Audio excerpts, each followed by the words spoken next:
Сайн байцгаана уу залуучуудаа. Та бүхэнд дөрөв дэх хичээлээ хүргэж байгаадаа таатай байна.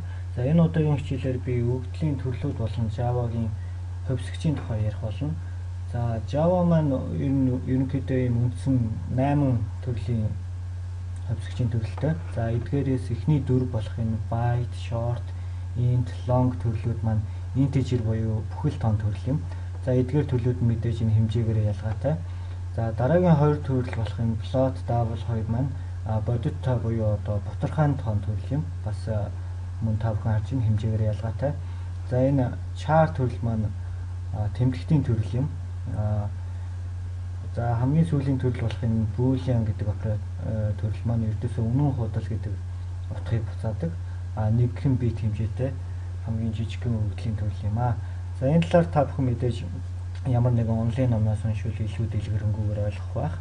За одоо би та бүхэнд хувьсгчийг хэрхэн зарлах болон хувьсгчийн тухай үзье. За хувьсгчийг зарлахдаа хамгийн түрүүнд хувьсгчийн төрлөө бичиж өгдөг. За int. За дараа нь хувьсгчаа бичиж өгдөг юм аа. Тэгээд семиколон бичнэ.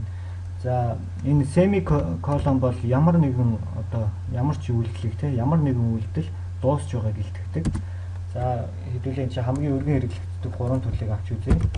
За дараагийн өгөгдлийн төрөл бол бутархай тоон төрөл f гэж тэмдэглэчихье. За энийг нь I тэмдэглэчихнэ integer юм чи. За дараагийн өргөн хэрэглэгддэг төрөл бол мэдээж char. За ч гэж тэмдэглэчихье. За 3 өгөгдлийн төрлөө зарлаад 3 хувьсгчаа зарлалчлаа. 3 хувьсгчтай болчлаа. Одоо 3 хувьсгчтай хэрхэн утга оноох вэ гэсэн асуудал үүснэ. За одоо I хэдүүлээ утга оноё. За жишээ нь 2.2 гэж хүчих юм бол мэдээж энэ маань алдаа зам. Яагаад гэвэл энэ маань бүхэл тоон хувьсгч болохоор бутархай тоон авахгүй. За ингэчүүл одоо энэ алдаа маань үг болчихно. За дараа нь бутархай тоог утга оноё.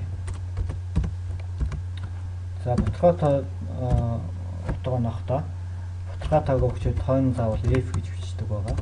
За дараагийн төрөл болох жишээ дараагийн хувьсгчд утга оноё. За энэ char төрлийн хувьсгчд утга онохдоо заавал утга оноож байгаа тэмдэгтээ заавал энэ хашлтанд хийж бичиж өгдөг байгаа. За a. За том a гэдэг бичиж өгчий. За семиколон бичээд үеийн үйлдэл зогсныг ойлголцъя. За одоо эдгээр хувьсгчдаа ашиглая. Хэвлэл ашиглая хамгийн хурдан. System out print line line I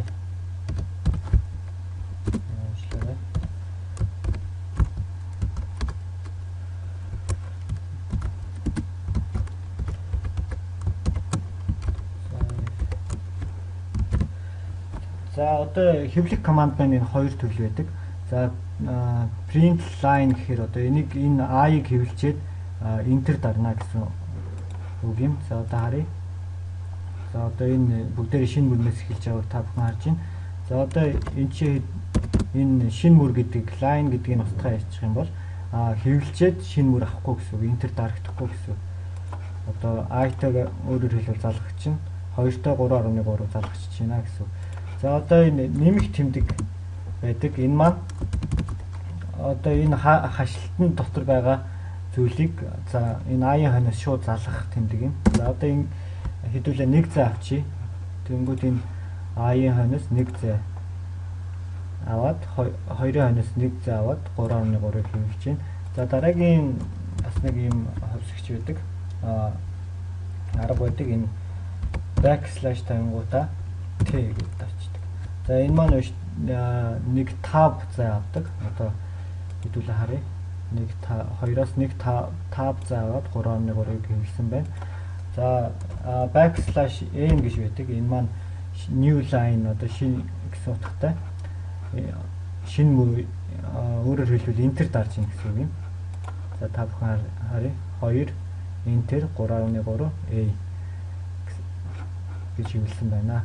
За та бүхэн энэ хэвлэх аргуудыг болон энэ хувьсгчийн төрлүүдтэй өөрсдөө биеэ дагаад ажиллаж үзээрэй. За дараагийн хичээлээр уулзлаа. Тэр баяртай.